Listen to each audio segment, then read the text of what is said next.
Charlotte Lébillac. L'amie de papa, Solange Chevette. Je suis sa mère. J'espère qu'il appréciera la surprise. Et qu'est-ce que tu fais là? Bon anniversaire, mon chéri. Elle a l'air plutôt sympa quand même. Il faut que l'univers tourne autour d'elle. Quelle idée d'être venu t'installer dans ce trou. C'est pas un trou. Je suis passée voir Charlotte ce matin. Je me sens bien avec lui. Vous allez nous faire un bébé. On y pense. Elle est charmante. Mais C'est juste une petite couturière. Il est forcément arrivé quelque chose à mon père. Ton père a disparu pour l'instant, c'est tout. Je ne sais pas comment ce tableau est arrivé chez moi. Il l'a volé. Et pour le voler, il a assassiné mon père avec la complicité de Luna Torres. Ma tante vient de m'innocenter. Elle leur a fait gober que c'était elle qui avait donné le tableau à mon père. Ce type est un enfoiré de première. S'il disparaît, c'est pas une grosse perte. Non mais tu te rends compte de ce que tu dis? Céline est persuadée que le cadavre qu'on a retrouvé dans le terrain vague est celui de mon père. on a reçu le résultat du labo. C'est papa. Il s'agit bien de son ADN. J'exige que vous arrêtiez l'assassin sur le champ. Je viens vous chercher pour vous interroger. On est vraiment bien sans elle. Qu'on soit noir ou blanc. Et si on tend la main pour elle, la vie est plus belle. Le rapport du légiste est limpide. Frémont est mort depuis plusieurs jours. Il a probablement été tué le jour de sa disparition. Alors, que faisiez-vous dans la nuit du 16 juin? Je me suis baladé dans le vieux port. Seul, je parie. Ça vous arrive souvent? Écoutez, il se passe beaucoup de choses dans ma vie en ce moment, alors j'avais besoin de réfléchir. Je suis allé voir les jolis bateaux. Et personne ne vous a vu ce soir-là? Non, mais la prochaine fois, je penserai à faire un scandale sur la voie publique. J'ai pas envie de rire. J'ai un cadavre sur les bras, vous n'avez pas d'alibi, et vous avez proféré des menaces de mort contre Frémont, en plein restaurant. Il y a des témoins. Il dînait avec ma tante qui venait de faire un malaise. J'ai dit ça sur le coup de la colère. On peut s'y tuer, sous le coup de la colère. Écoutez, vous êtes complètement à côté de la plaque. Je suis innocent, moi. Faut que je croie sur parole. Avec votre passé d'escroc, c'est beaucoup me demander.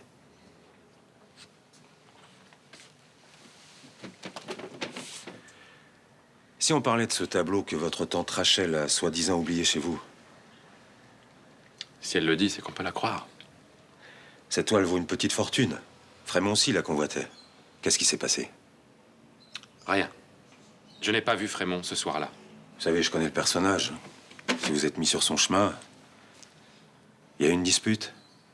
Il vous a agressé. Non. Je n'ai pas vu Frémont. Je ne me suis pas disputé. Et je ne l'ai pas tué. Vous avez décidé de rien dire. Très bien.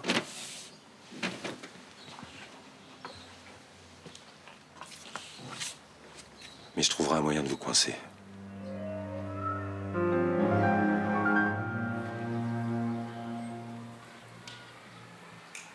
Et voilà, une journée qui commence sans lui.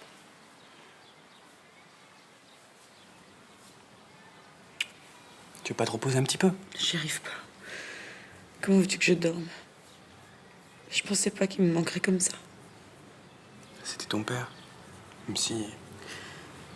Même si quoi? Rien. Mais si, Malik. Vas-y, dis-le. C'est vrai qu'il a souvent été très dur avec moi. Qu'il s'est comporté parfois comme un véritable salaud, mais qu'est-ce que tu veux que je te dise? Je l'aime. Enfin, je l'aimais. Céline. On venait à peine de se retrouver, et puis il disparaît. Allez, vas-y, laisse-toi aller, ça va te faire du bien. Non, ce qui me fera vraiment du bien, ce sera de voir ceux qui l'ont tué derrière les barreaux. Je veux qu'ils payent. Fais confiance en la justice. Bonjour. Ça va? T'as réussi à dormir? Non. Je fais un cauchemar atroce. C'était quoi? On était à l'enterrement de papa. Il y avait beaucoup de gens, tout le monde pleurait. Même maman. Même maman. Puis à un moment, il y a quelqu'un qui a mis son bras sous le mien. Je me suis retournée, c'était papa. Moi, je sais qu'il est mort, mais lui, il sait pas. Il me demande qui on enterre. J'ose pas lui dire que c'est lui. J'arrive pas à croire qu'il est mort. Juliette, son corps a été identifié. Mais il a échappé à la prison, alors peut-être qu'ils se sont trompés. C'est son ADN. vous falloir un peu de temps pour accepter. C'est normal. Mais ça va aller.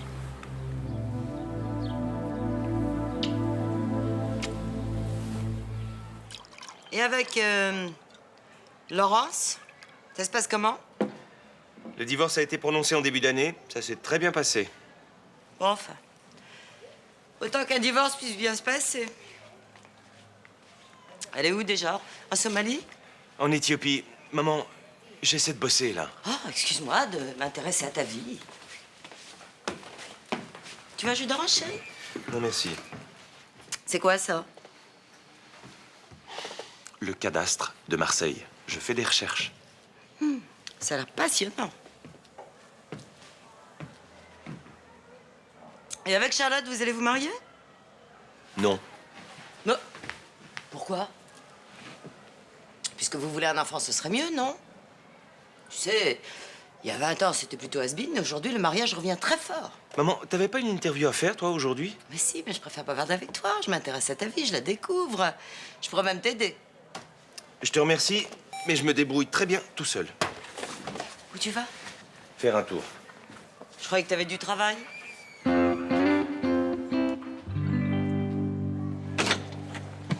Bonjour Nathan. Ça va? Ça ira mieux quand vous serez parti. Ah, décidément, t'aimes pas les flics, hein? Chaque fois que je les croise, ça finit mal pour ma gueule, c'est tout. Assieds-toi, je viens t'expliquer la situation. Il rentre quand, mon père? Je sais pas. Il s'est mis dans un sale pétrin. Le problème, c'est que ta tante aussi est dans le pétrin. Ah ouais, pourquoi? Elle a fait un faux témoignage quand elle a raconté qu'elle avait laissé le tableau ici. C'est la vérité. Mais elle m'a baratiné, tu le sais très bien. Je t'ai entendu le dire à Rudy et Roland hier. C'était pour frimer, je déconne. Bah t'arrêtes de déconner maintenant. Elle risque la prison, ta tante. Ouais, c'est ça. Ça tient pas debout, son histoire.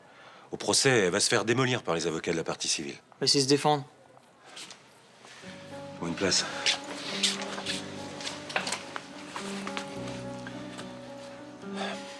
Nathan, on parle pas d'un vol de CD, là. Faux témoignage dans une affaire de meurtre, c'est la prison ferme. T'imagines Rachel en prison? À son âge? Vous mettrez tante Rachel en prison? C'est dégueulasse. Les lois sont faites pour tout le monde. Et si ton père et ta tante finissent en prison, il y a toutes les chances pour que tu atterrisses dans un foyer pour mineurs délinquants. Et si je vous dis ce qui s'est passé? Vous oubliez le faux témoignage de tante Rachel? Si tu coopères, j'essaie d'expliquer au juge qu'elle est ta seule famille ici. En gros, je dois choisir entre balancer mon père et finir en foyer, c'est ça? Oui, c'est ça. Elle a jamais laissé le tableau ici. Elle a voulu innocenter mon père. Ok. On va aller voir le juge d'instruction et tu vas lui raconter tout ça en présence d'un avocat. Il sort à quelle heure, William de l'hosto? A priori ce matin. Sauf si problème grave, mais bon, je pense qu'il m'aurait appelé, quoi. Mais quand est-ce qu'on saura si ça marche ou pas? Plusieurs semaines. Moralement, ça va être plutôt dur, hein. Ouais, c'est clair. C'est pour ça qu'il faut que je sois cool, parce que sinon, je vais pas pouvoir le soutenir. Sauf que là, t'es pas tellement cool. Tu sais, ça va. Non, pas moi, Ninon. Je te connais. Qu'est-ce que t'as? J'ai fait une demande de stage à la Dépêche marseillaise. J'ai eu la réponse. Ah merde, ça a pas marché. Si. Alors? Bah, c'est cool, on va faire la fête. William qui sort de l'hôpital avec des yeux tout neufs et toi qui vas entamer une brillante carrière de journalisme. Je trouve ça cool. Je vais pas le faire, ce stage. Attends, t'es folle là, je comprends pas. Je peux pas, il faudrait que je commence lundi. Et alors? Et alors, William sort de l'hosto. Je vais pas laisser tomber maintenant, ça craint. Ah, mais comment il faisait avant Mais c'est pas pareil, tu l'as dit toi-même. Moralement, ça va être super dur, alors si je suis pas là... Tu fais une grosse bêtise, Ninon. Une énorme bêtise. En plus... L'avocat véreux sauvagement assassiné. Eh ben, tu parles d'une histoire. Hein. En tout cas, sauvagement, c'est pas juste un mot, hein, parce que si vous avez eu les détails, là, à la fin de la... Tu me laisses lire, Roland? Oh, pardon, pardon. En tout cas, il parle pas de Luna, hein. Ah bah j'espère bien. De toute façon, moi je sais que ma fille n'est pas une criminelle. Mais comme elle sort avec ce Guillaume... Tu sais, des fois, les journalistes font des amalgames. Lui non plus, c'est pas un assassin. Qu'est-ce que vous en savez? Je bosse avec lui en ce moment. Il a un côté aventurier, c'est sûr, prêt à beaucoup de choses pour arriver à ses fins, mais pas à tuer quelqu'un. Oui, sauf que là, c'est Frémont qui a été tué. Bon, paix à son âme. C'était quand même un genre d'individu qui poussait les gens à bout, hein. À mon avis, c'est une vengeance, hein. Il avait tellement d'ennemis. Même sa femme le haïssait. Astrid Frémont, c'est pas le genre à se salir les mains. Elle pourrait avoir commandité le meurtre. Non, moi, je me demande s'il est vraiment mort. Quoi? Il est bien capable d'avoir mis en scène sa propre disparition. On a retrouvé son corps. Carbonisé. Mais ils ont identifié l'ADN, il n'y a aucun doute là-dessus, il est mort. Ouais, et vous savez qui l'a tué? Le docteur Livia. C'est vrai qu'on n'a jamais retrouvé son corps à celui-là. Et comme c'est Frémont qui l'avait dénoncé, c'est vengé. Eh ben voilà une affaire résolue, hein. Alors, tu préviens la police qu'ils arrêtent l'enquête et puis tu sers le monsieur là parce que lui, il est innocent et il a faim. Comment tu te sens? Libre. Je déteste me sentir enfermé, hein, que ce soit à l'hosto ou ailleurs. Déjà que je suis dans le noir tout le temps. Bon, il y en a plus pour longtemps, hein. Ouais, peut-être. J'ai du mal à le réaliser, ça. Hein. Et ben, en attendant, je vais être mignon avec mes hublots en coton. Ouais, t'es craquant. Tu veux que je les garde? C'est con parce que je suis censé les retirer au bout d'un moment quand même. Et quand tu les auras enlevés, alors? Qu'est-ce qui va se passer? Ben, c'est l'inconnu, hein. Ça peut prendre des semaines ou des mois avant que je sente un changement. Il va falloir être patient. Oh non, j'ai l'impression d'entendre mon chirurgien. Bah, il a raison, ton chirurgien. Bah oui, il a raison, c'est son boulot d'avoir raison. Mais toi, t'es pas obligé d'être raisonnable avec moi. Bah, il faut bien. Mais non. Moi, j'ai envie qu'on rigole, qu'on dise des conneries, qu'on s'embrasse. Ah non. Entre nous, quand tu m'as embrassé tout à l'heure, j'avais l'impression d'être un grand malade. Alors, je vais pas supporter ça longtemps. Hein. Mais tu es un grand malade.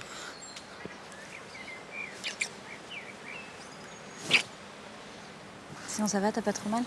Non, c'est supportable. Moi, j'ai des gouttes à mettre à des heures précises. Faut que je prenne plein de cachets, mais bon... Je vais m'organiser, quoi, ça va. T'inquiète, va. La semaine prochaine, je reste avec toi. Ah bon, tu veux jouer à l'infirmière? Bah, j'ai rien d'autre à faire, alors. Alors, je veux que tu mettes une vraie blouse d'infirmière, ultra courte, super décolletée. D'accord, je veux le genre. Alors, si je sors du noir total, autant que la première fille que je vois, elle soit super sexy. Tant que c'est moi, ça me va. En fait, on se demandait avec Vincent, vous comptez rester combien de temps sur Marseille? Je sais pas trop. Vous savez, maintenant que je suis à la retraite, j'ai plus envie de me presser. Vous avez bien raison. Vous pourriez aller vous balader sur la côte, pousser jusqu'en Italie, c'est sympa. Mais j'ai surtout envie de rester près de mon fils. J'ai l'impression que ça fait des années qu'on s'est pas vus. Je savais même pas qu'il avait refait sa vie. Ça, c'est normal. Les débuts de notre histoire n'ont pas été très simples. Peut-être qu'il voulait attendre que les choses se mettent en place. Possible. Je crois que je deviens un peu parano avec ça, non? Peut-être un peu, oui. Bonjour Charlotte. Ah, salut François. Ça va? Oui. Madame. Je te présente la maman de Vincent, Solange Chemette. François Marcy, un ami.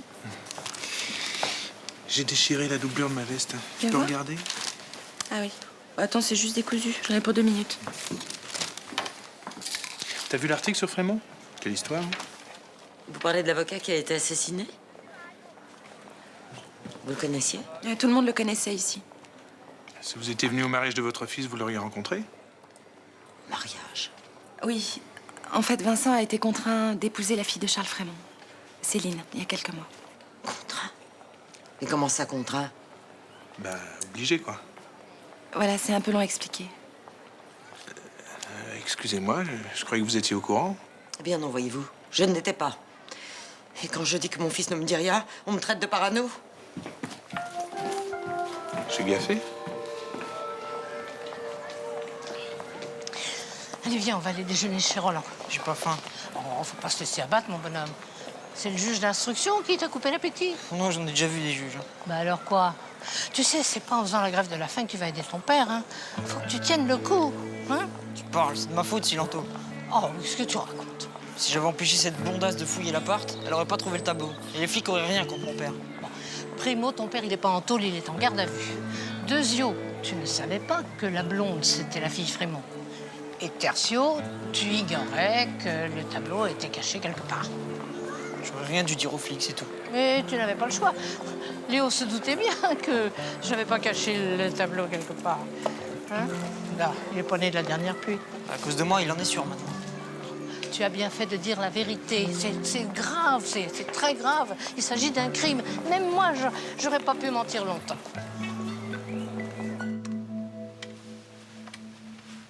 Madame Luna Torres voudrait vous voir. Oui, faites entrer, merci. Les flics m'ont interrogé. Qui, Castelli? Non, son bras droit, le jeune Nicolas Barrel. Il pense que Guillaume a tué Charles et que je suis sa complice. Ils sont timbrés. T'as un alibi? Ah oui, heureusement, j'ai passé la soirée du 16 à faire réviser son espagnol à Rudy. Alors qu'est-ce qui t'inquiète? Ce soir-là, Guillaume a fait un tour dans Marseille, tout seul. Bien sûr. Et personne ne peut le confirmer. Non. Alors ça, plus le tableau retrouvé chez lui, tout l'accuse. Il lui faut un avocat. Je t'arrête tout de suite. Non, c'est pas possible. Je suis trop lié à la famille Frémont pour prendre la défense de Laserman. Non, je sais, mais j'ai besoin que tu me conseilles quelqu'un. Il est innocent. Question c'est. Tu le crois coupable? Personne ne le connaît, ce type. Et toi, pas plus que les autres, hein. J'ai besoin d'un coup de main. Pas comme face à morale. Tu veux pas m'aider? Bah, j'irai chercher ailleurs. Attends. Mon opinion importe peu. Il a le droit d'avoir un avocat. Je vais te donner les coordonnées d'un collègue. Qu'est-ce que vous faites là? J'avais un renseignement à demander à Malik. Écoutez, je suis désolée de ce qui est arrivé à votre père. Sincèrement désolée. Épargnez-moi votre numéro. Je sais très bien le rôle que vous avez joué dans cette histoire sordide. Vous n'allez pas croire les conneries des flics. Ces conneries, comme vous dites, j'y ai pensé bien avant eux. Mais j'y suis pour rien dans tout ça. Vous savez très bien le respect que j'avais pour votre père. Comment osez-vous me dire une chose pareille? Sortez! Sortez!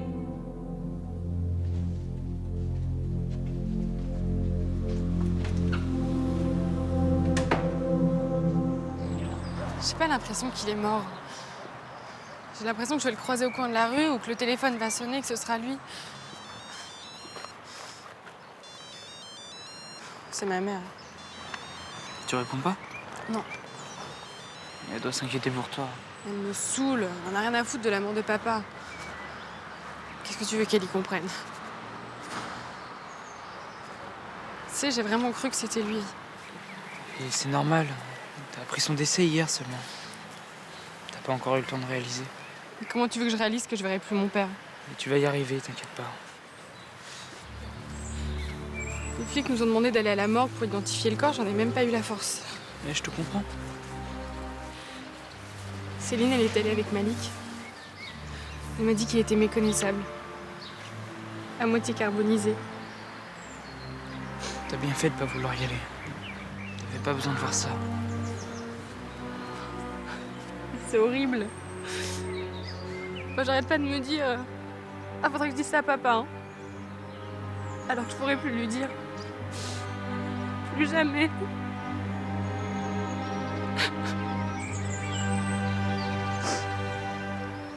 Comment est-ce que tu as pu me faire ça? Qu'est-ce qu'elle t'a promis si tu la défendais? Arrête, s'il te plaît. Quoi? Cette garce a fait ramper mon père à ses pieds. Et toi avec, je te rappelle. J'ai beaucoup de doutes sur ta capacité à lui résister. Écoute, je t'assure que je n'ai pris aucune décision pour la défendre. Mais tu n'aurais même pas dû accepter de l'écouter. Elle et ce Laserman ont tué mon père. Elle a un alibi en béton. Ça m'étonne pas. C'est le genre à laisser la sale besogne aux autres. Mais je suis sûre qu'elle est derrière ce crime. Ah, s'il te plaît, n'accuse pas sans preuve. Je veux qu'ils payent pour ce qu'ils ont fait. S'ils sont coupables, ils seront condamnés. Je veux qu'ils souffrent comme je souffre. Et pas question qu'elle en échappe. Hein.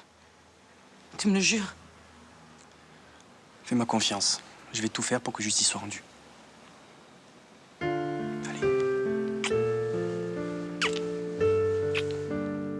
Tu peux bouger les yeux derrière ces trucs-là? Ouais, je peux, ouais. Mais c'est pas conseillé. Et tu sens la différence déjà ou pas? Non, attends, il faut au moins quelques semaines. Hein. Et tu sens la lumière du soleil ou... Johanna, arrête de le saouler, il dit qu'il faut attendre. Oui, je sais, mais j'aimerais bien comprendre.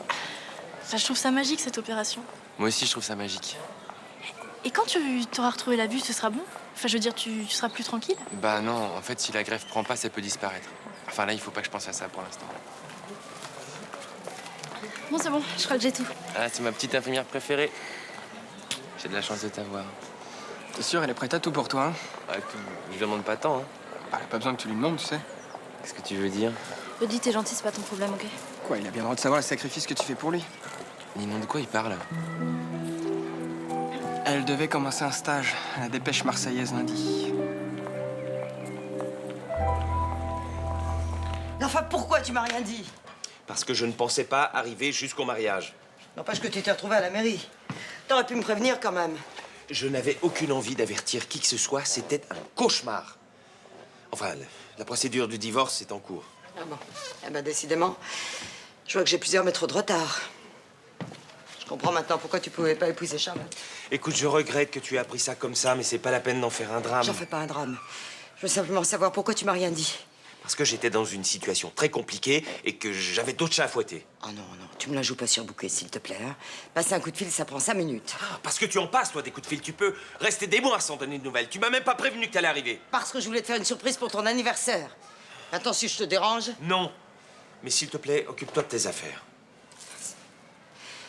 Vincent, t'es mon fils et tu me dis rien. Jamais rien. Mais c'est ma vie, maman. Tu comprends ça? Et puis, franchement, jusque-là, tu étais plus préoccupée par ta carrière de journaliste que par ce qui pouvait se passer dans ma vie, non? Comment tu peux me dire ça? C'est la vérité. Tu me reproches d'avoir réussi ma vie professionnelle? Non, tant mieux pour toi. Mais ne viens pas t'étonner si je suis pas collé au téléphone dès qu'il m'arrive un truc. Ah ça, parce qu'un mariage, t'appelles ça un truc? Tu vas pas remettre ça. Je comprends qu'arrêter de travailler fasse un grand vide dans ta vie, mais ne compte pas sur moi pour le remplir. Je vois pas du tout de quoi tu parles. C'est un cap à franchir. Mais je suis sûr que tu trouveras des dizaines d'occupations. Ça va. Je te laisse travailler. Franchement, j'aime pas l'idée que tu joues à l'infirmière alors que tu crèves d'envie d'être à ce stage. Mais pas du tout. Attends, si t'as fait des démarches pour l'obtenir, c'est bien que t'as envie d'y participer. Oui. Bah alors, c'est une connerie de te sacrifier. Voilà, on est ligotés l'un à l'autre. Là, moi, j'ai pas envie de ça. C'est un poison. Moi, j'ai envie d'une union libre. Là, t'as besoin de moi, William. Comment tu vas faire avec tous tes médicaments? Mais c'est pas ton problème. Mais si tu te trompes de dose ou de cachet? Si tu veux m'aider, sois heureuse. D'accord, mais ça me fait flipper que tu sois tout seul. Je vais aller à Paris quelque temps chez mon père. Tu sais que c'est une bonne idée, ça? Ouais. C'est grâce à lui si j'ai tenté cette opération. J'ai envie de le remercier. J'ai envie de partager ce moment avec lui. Je comprends, ouais. Tout ira bien, t'inquiète pas. J'ai envie que tu m'embrasses.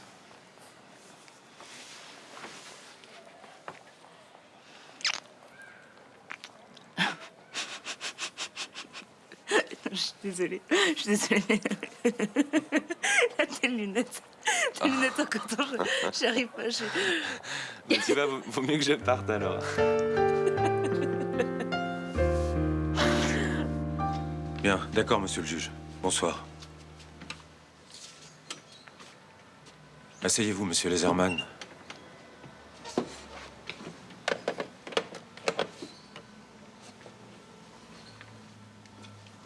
Votre fils est plus raisonnable que vous. Il a dit la vérité au juge d'instruction. Vous êtes allé chercher un gosse de 14 ans, espèce de salaud.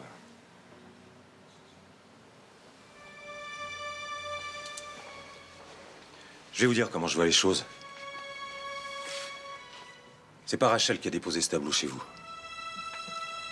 Vous ou Frémont avez volé ce tableau. Lequel des deux, pour l'instant, je m'en fous. Une fois entre vos mains, Frémont a refusé de partager. Dispute, bagarre, et vous l'avez tué. C'est faux. C'est un accident. Légitime défense, ça se plaide. Vous avez un gosse, pensez-y. Pas question d'avouer un crime que je n'ai pas commis. Si vous entêtez, vous envoyez votre fils directement au foyer. Et vous prenez 20 ans.